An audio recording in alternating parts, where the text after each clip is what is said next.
Carr, Hubbard, Messenger, Mitten, Jaskova. Here.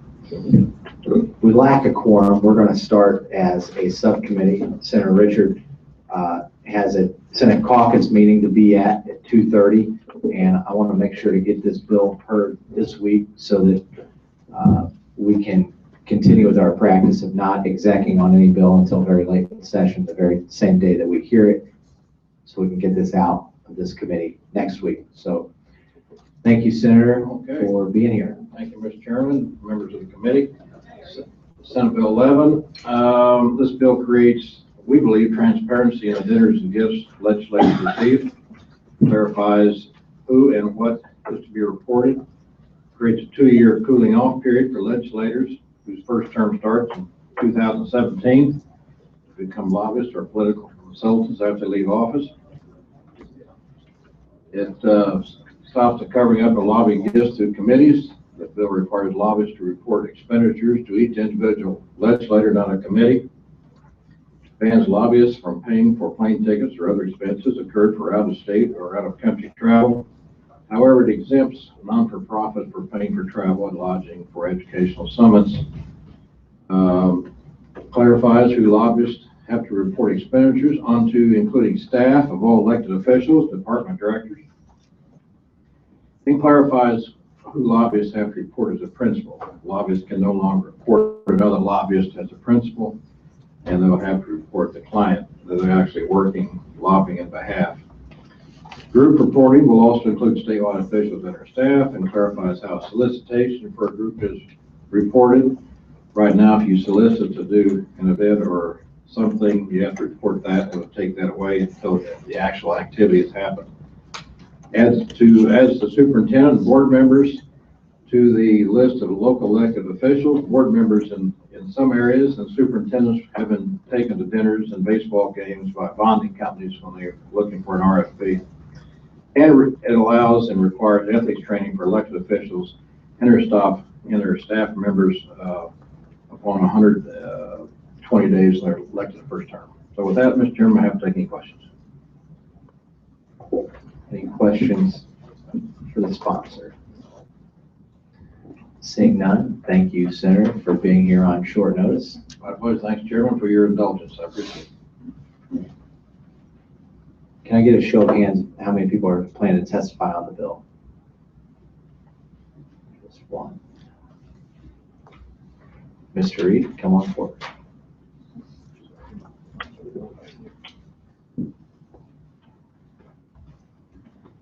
Afternoon, Mr. Chairman. Members of the committee, Mike Reed, representing the Missouri Society of Governmental Consultants, here to speak informational purposes only on this piece of legislation. It's not appropriate for lobbyists to sit there and tell you how you should do certain situations, such as policy situations. We just want to make sure that the law is clear and we follow the law completely in the way that there is complete reporting. So if in fact you've decided to not have committee dinners, that's fine. We just need to know that. This bill also cleans up the language on group expenditures, such as the fish fries and the big dinners in the rotunda. So it includes staff, because presently, if you invite the entire General Assembly, you don't have to report them individually. The staff still has to be reported individually. This cleans that up. So we just appreciate that we have clarity in the law and we can report the way that we should. Questions of this witness? Seeing none. Thank you for your testimony here today. Is there anyone else who would like to testify here this morning on Senate Bill 11? Seeing none, that will conclude the hearing on Senate Bill 11. We are going to sit tight and await Representative Hoskins.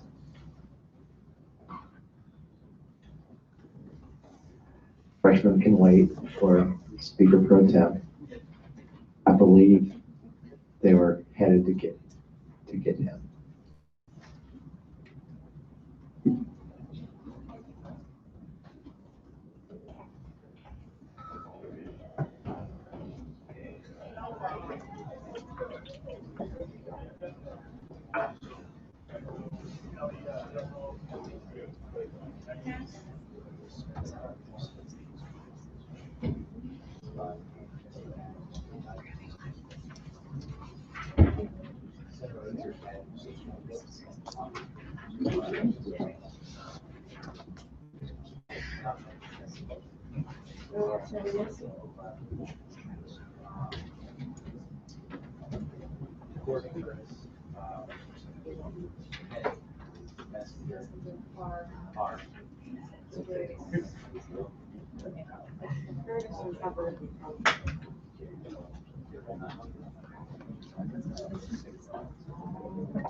Yeah, he's not been here yet, so.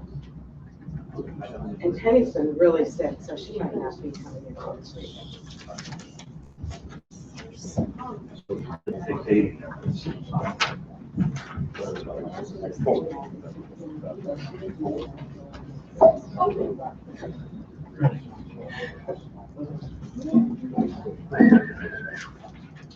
Your audience eagerly awaits. You've got two bills, so you pick which one you'd like to do first.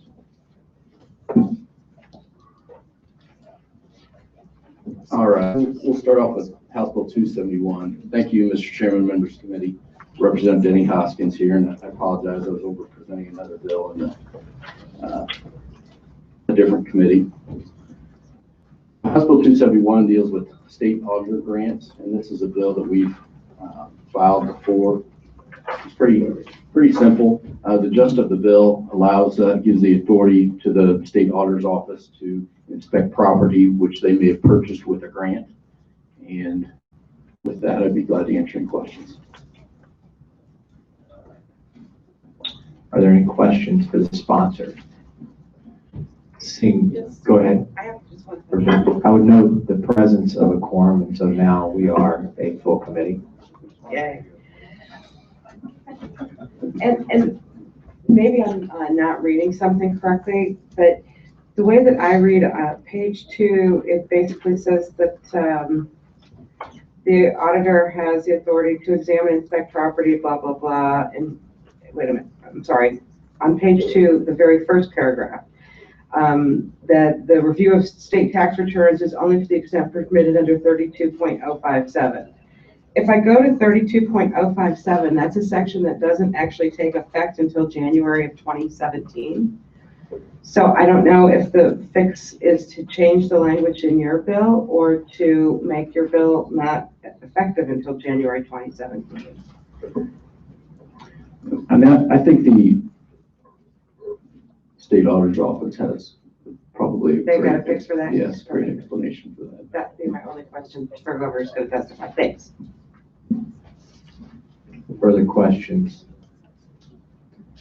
Seeing none, thank you, gentlemen. All those who testify in favor of House Bill 271. Is there anyone else who plans to testify other than the auditor's office? Pro or con? Okay. Mr. Chairman, committee members, Harry Otto from the State Auditor's Office, in support of House Bill 271. A little history. 2 years ago, we had a rewrite of Chapter 29, and before the governor signed that bill 2 years ago, he had concern about whether or not the auditor's office was picking up additional authority to look at individual income tax returns. We assured him that that was not the intent. We didn't read it that way. He went ahead and signed the bill under the condition that we fix it, and we tried to fix it last year and got caught in the log jam on the last day in the Senate. I think he passed the bill in the House. And so this is our attempt to fix that provision that assures the governor's office that we didn't intend to have any authority to look at individual income tax returns. That's the question I think that was just previously raised. There were a couple other little fixes in here, the thing about looking at property that was acquired by grant. And finally, I think it's finally, today when we do an audit, if we find a theft or an embezzlement, we really can't tell law enforcement about it until the audit is complete. We'd like the authority to alert the law enforcement when we find it and not have to wait until the audit's been completed. I'd be happy to answer questions. Further questions of this witness? Where, that last part you think it's mentioned, the two where is that in 271? That's the amendment. Oh, I'm sorry, you don't have the amendment for that. That is being done in an amendment. I'm sorry, it's not in front of you. Okay, assuming we accept that amendment, is this, and this is a question more for the sponsor, do we have a consent bill here? I would say that it could be considered consent. There, I mean, there is no fiscal note. This is something that trying to work with the governor's office in order to clarify, and it just, you know, grants the auditor authority to inspect property that's been purchased with the state grant. So if the chairman would so agree, we would ask for consent as well. Page 2, line 22. Why bracket out contracts for? So, oh, I see, because it's grant. I see, it's grant. if you go to the second half of that sentence, it says, as entered into as a result of the award of a grant. Correct. So, the grant there on line 22, in bold, is almost, not almost, I think it's superfluous, but it doesn't matter, it's fine. All right. Any further questions for this witness? Seeing none, thank you for your testimony here today. Is there anyone else who would like to testify?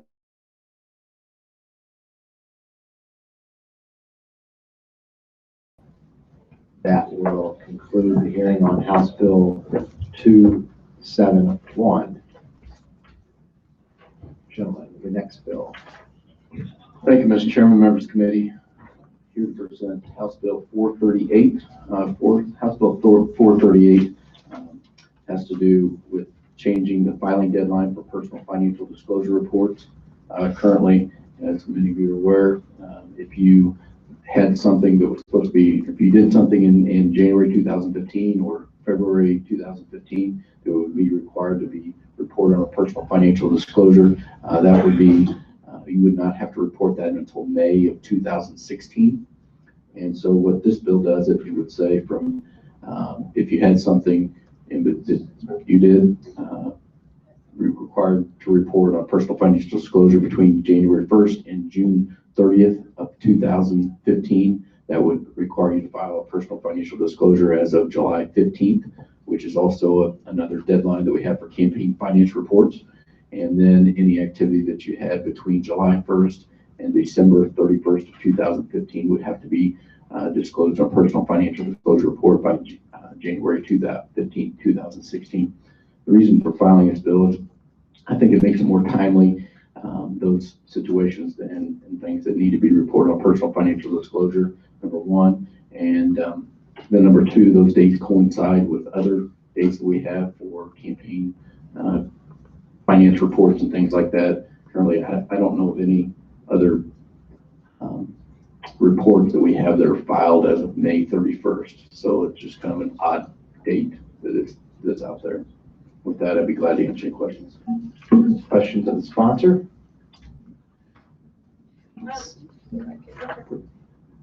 And this is the first time I've seen this, and I don't know if this bill's been around the block before or not.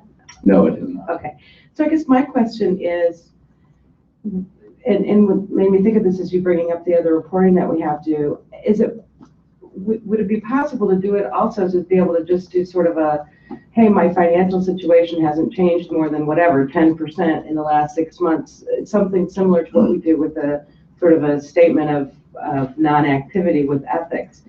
And I guess the reason why I ask that is because, you know, you kind of go through and redo the whole thing every single time, as opposed to just saying, hey, nothing's really changed.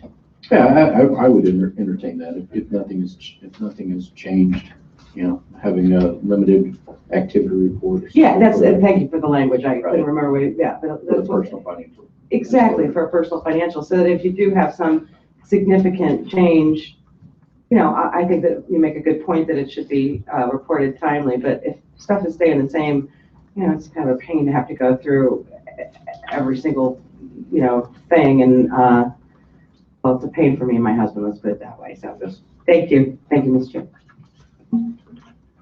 We now have a super quorum. Further questions of the sponsor? Seeing none, are there any witnesses in favor? Seeing none, is anyone here to testify in opposition? Seeing none, I'm in opposition. is there anyone here to testify for informational purposes? Thank you, Mr. Speaker. I hadn't intended to say anything, but the representative brought up a good point there. And we tend to think, how is this going to affect me? But with financial disclosures, you're affecting all the county elected officials, all the city councils, the mayors, and many other folks. So we don't have a problem with the twice a year, but certainly the statement of limited activity, whatever you call it, that would certainly make it, I think, much easier on all these local elected officials that they're on the school board for doing good things, and they aren't out there getting all kinds of They're not getting paid. not even getting paid, yes, and to have to do it twice a year. So that would certainly, I would encourage the committee to look into that further. I'm sorry, Todd Smith on behalf of Missouri Association of Counties, but I'm speaking on my own behalf today. Thank you, gentlemen. Thank you. Questions of this witness? Seeing none, that will close the hearing on House Bill number 438. Thank you, Mr. Chairman, members of the committee. Representative Ross was here, and then he scooted out. I guess since he left the room, we'll let our smiling freshman go and ask.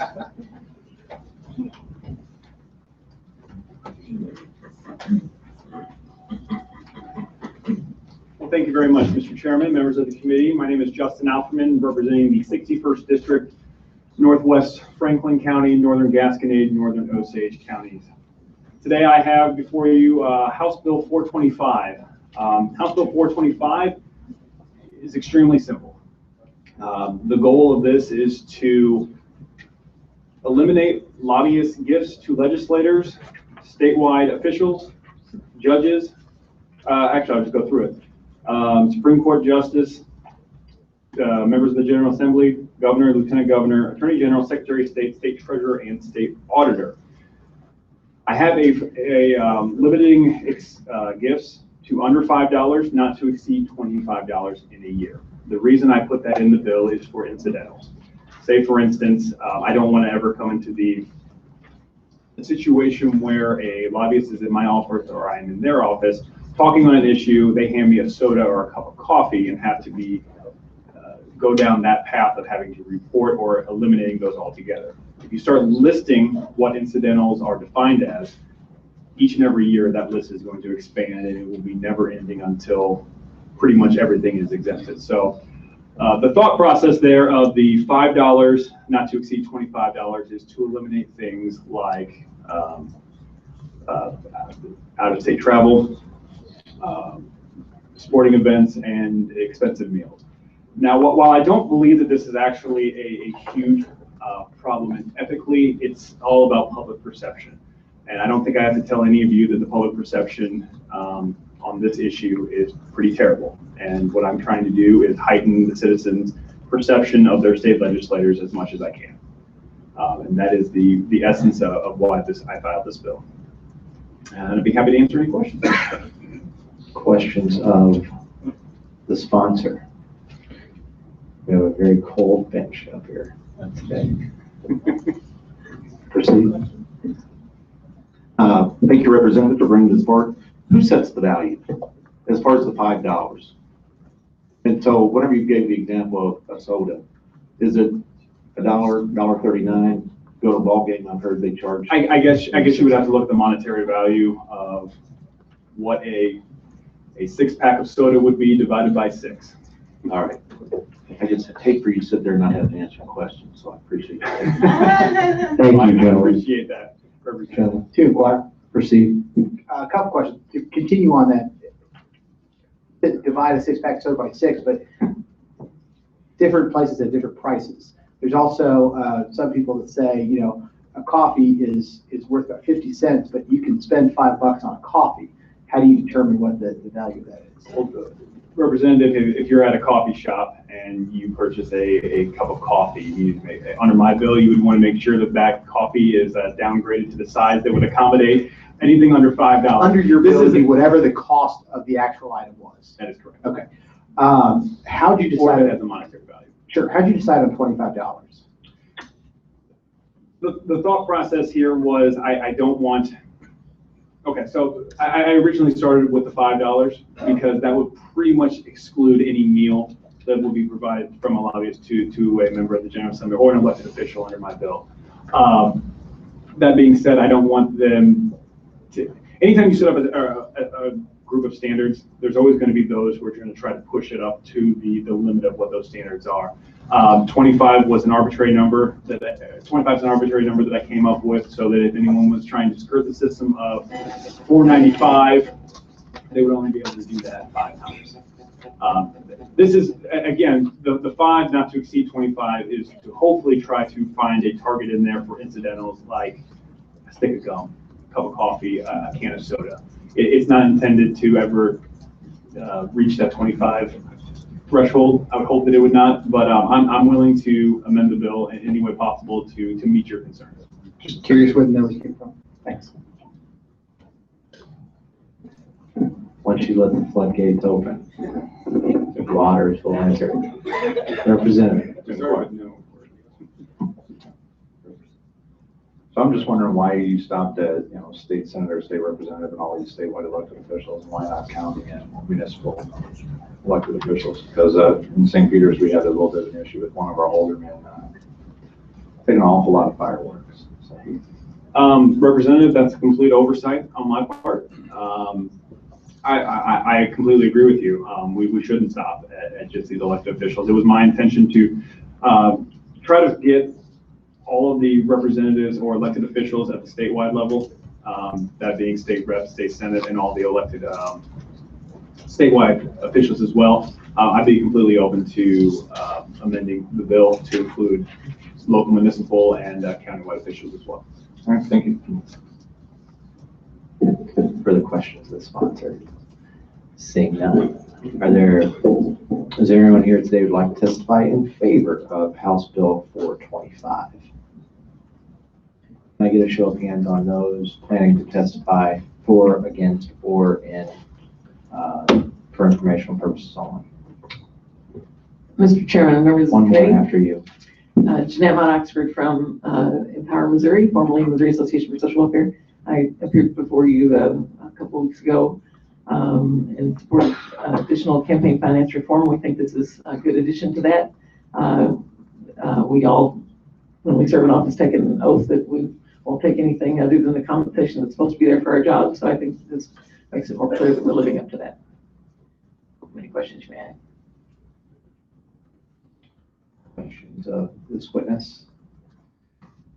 Seeing none, thank you for your testimony. Mr. Reed. Is this for informational purposes again? Mike Reed, Missouri Society of Governmental Consultants, again, for informational purposes only on this piece of legislation. It is not for the lobbyists to sit there and say that $5 or $25 or whatever, it is up for you all to make that determination. However, there are some questions on this bill, and we've talked to the speaker, some people have talked to the sponsor, and we're more than happy to help him out. There's some questions. He has high hopes for you, gentlemen. Well, I've known him for a long time, Okay. and he told me to say that. Okay.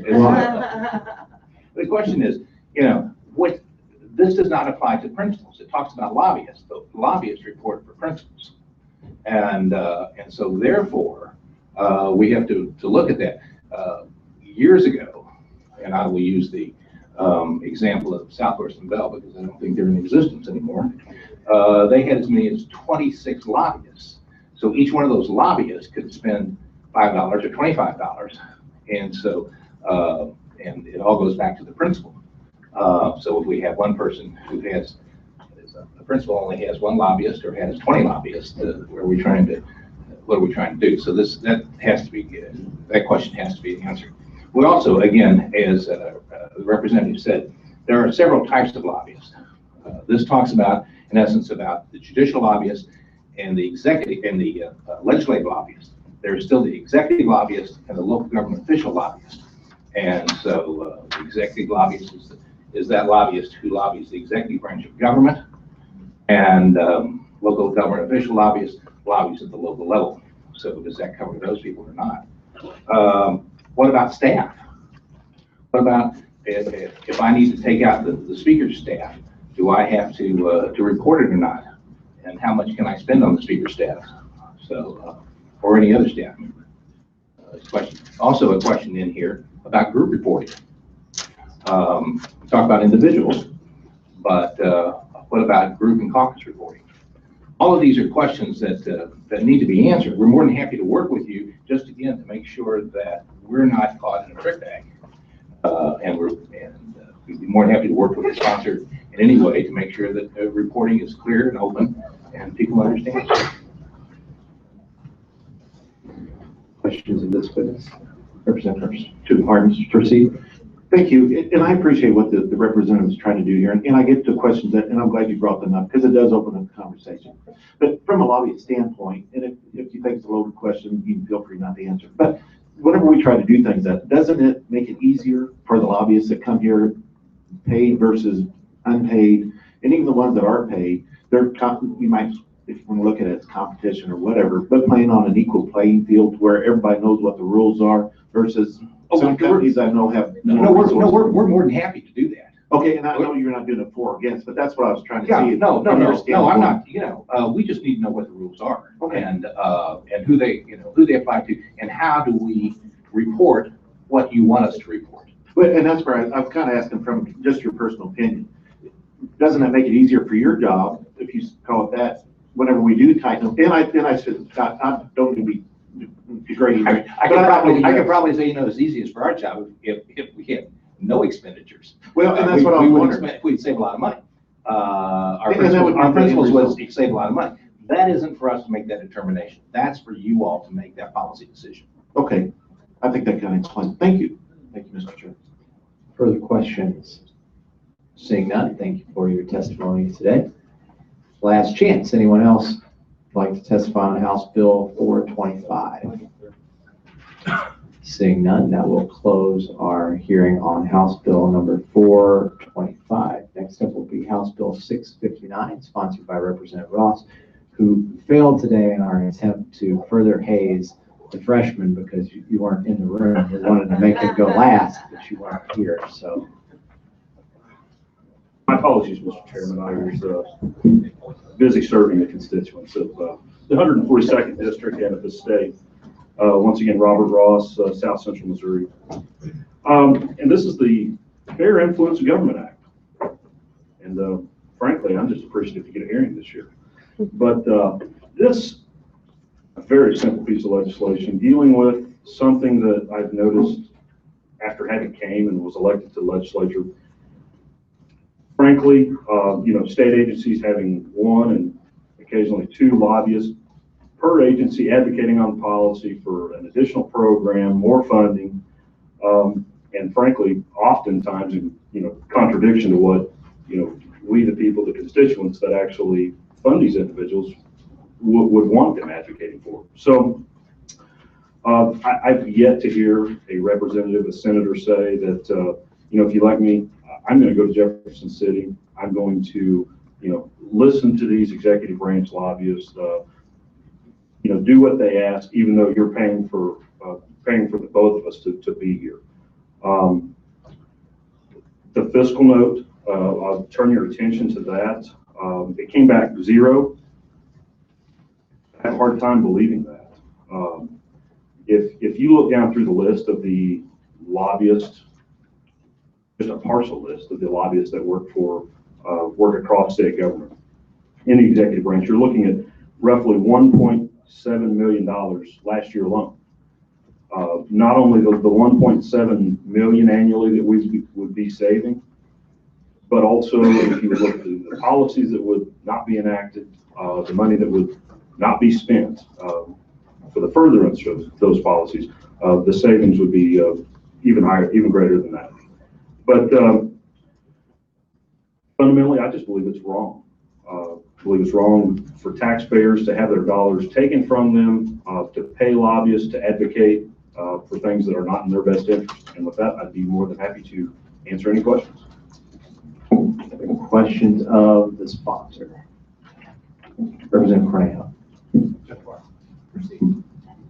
I guess you would agree that we as state representatives and state senators have questions for the different branches of government. So who would you like to be answering our questions? Absolutely, I do. And, you know, gentlemen, I came from the executive branch. I've worked for the executive branch for 8 years.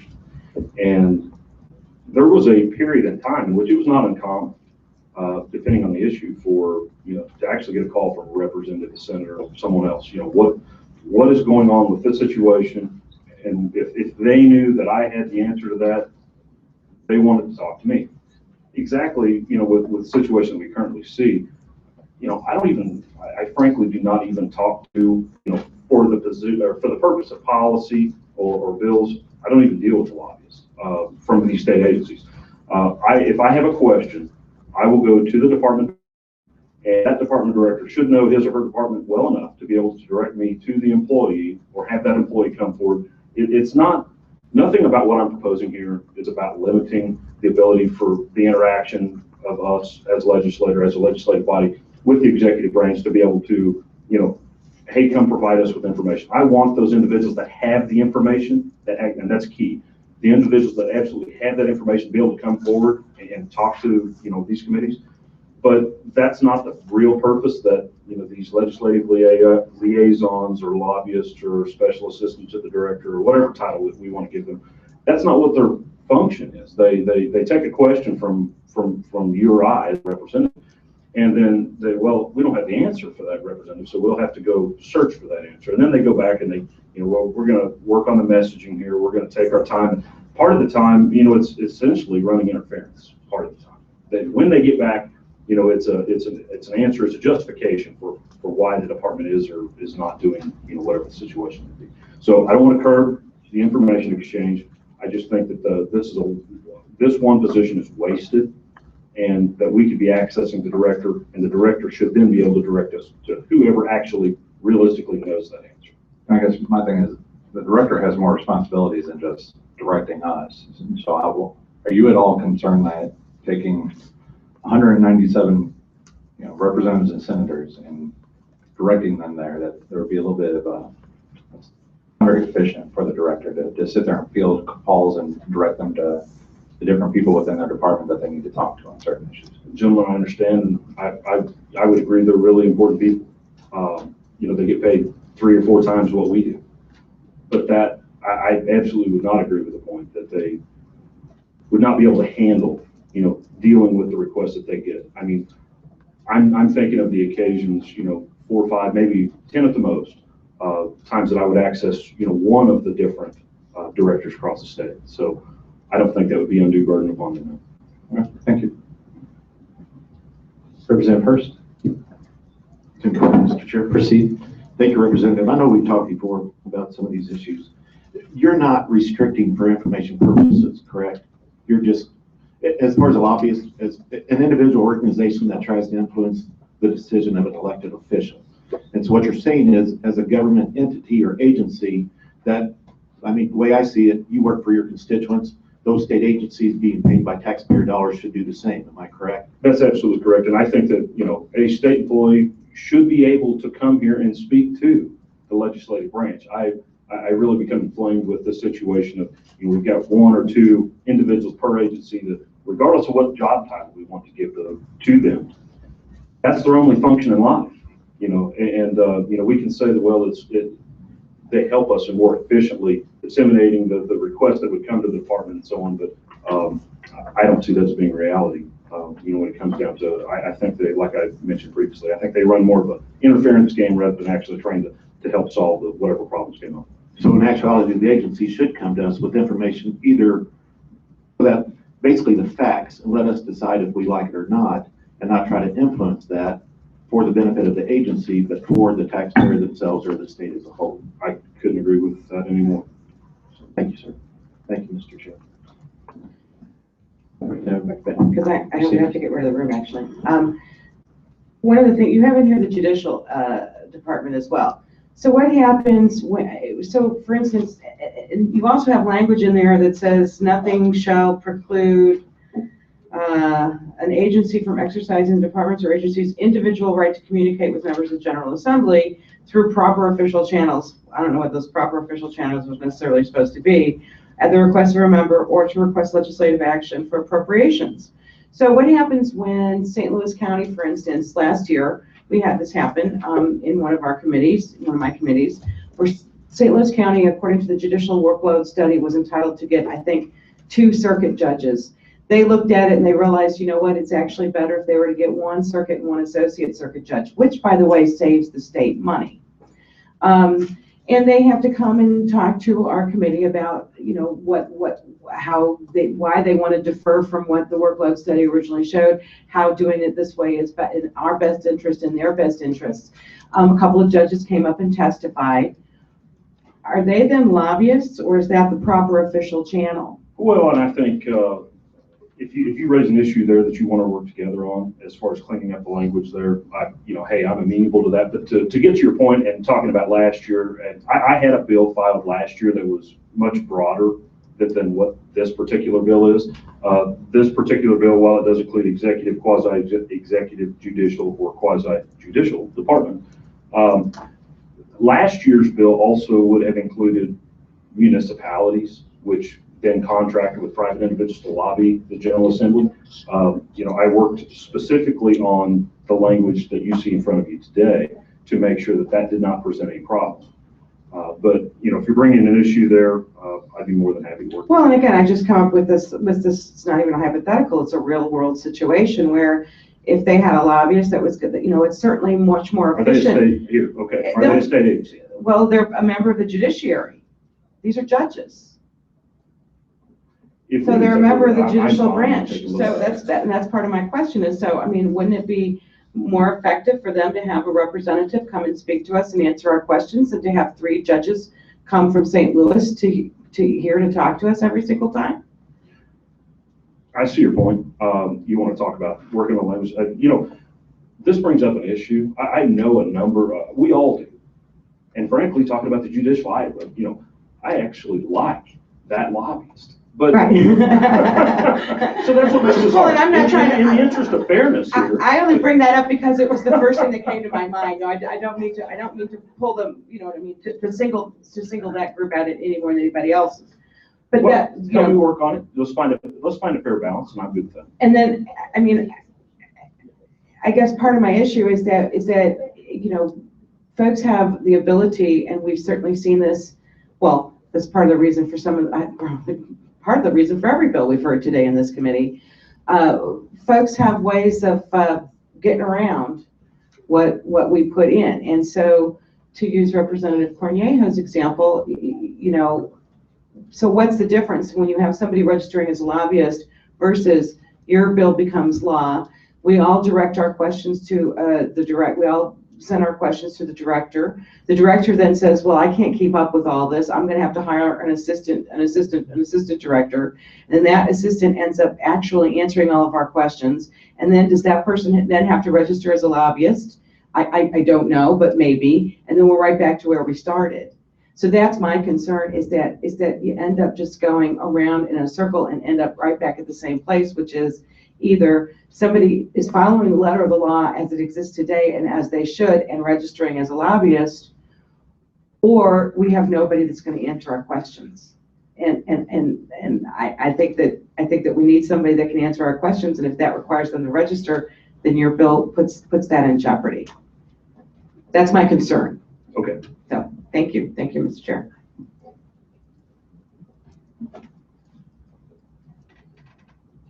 That was a long non-question. Caught me off guard. Further questions of the sponsor? Seeing none, is there anyone here? Can we get a show of hands of those planning to testify today? Okay, we'll start with support. If you're here to testify in support, please come forward. Thank you, Mr. Chairman, members of the committee. My name is Ashley McDonald, and I represent Missouri Farm Bureau, and we would like to thank the sponsor and support the legislation.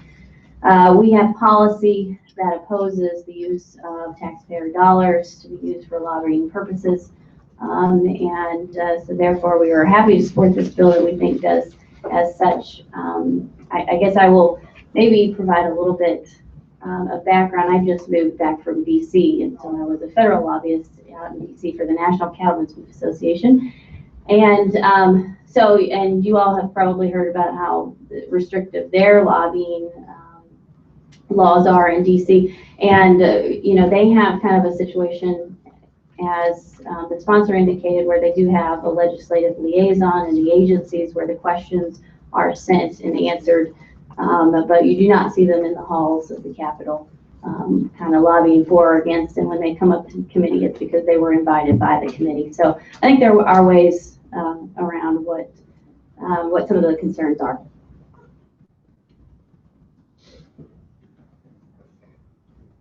Let's pause for a You can second. do them real quick, I mean. Okay, let's move quickly. Otherwise, folks are going to have to come back here after the session. Thank you for your testimony here today. Sorry, the clock doesn't work and the chair didn't realize, and the room's set. I kept wondering, she kept telling me 3 o'clock, and I'm looking at that clock saying we've got 25 minutes, so I apologize. Further witnesses in support. Mike Deering, Executive Vice President of the Missouri Cattlemen's Association, and we'd like to support this bill as well.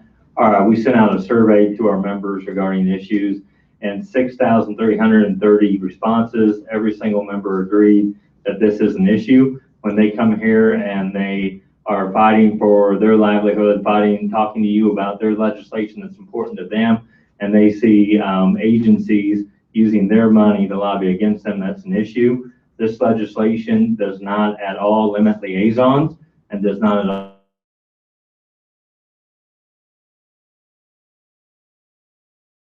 because we agree with the representative who made mention that it's important to have that knowledge transfer. And so we think this bill does that, and I'd be happy to take any questions. Thank you for your testimony. If I could ask the folks who plan to testify in opposition, is there anyone here who's planning to testify in opposition who's not here on a weekly or daily basis? Okay. If you could fill out witness forms to testify in opposition or for informational purposes and to visit with members of the committee, we will end this hearing, but give you the opportunity to fill out those witness forms, and we've got to give the room up. So that concludes today's hearing. Thank you.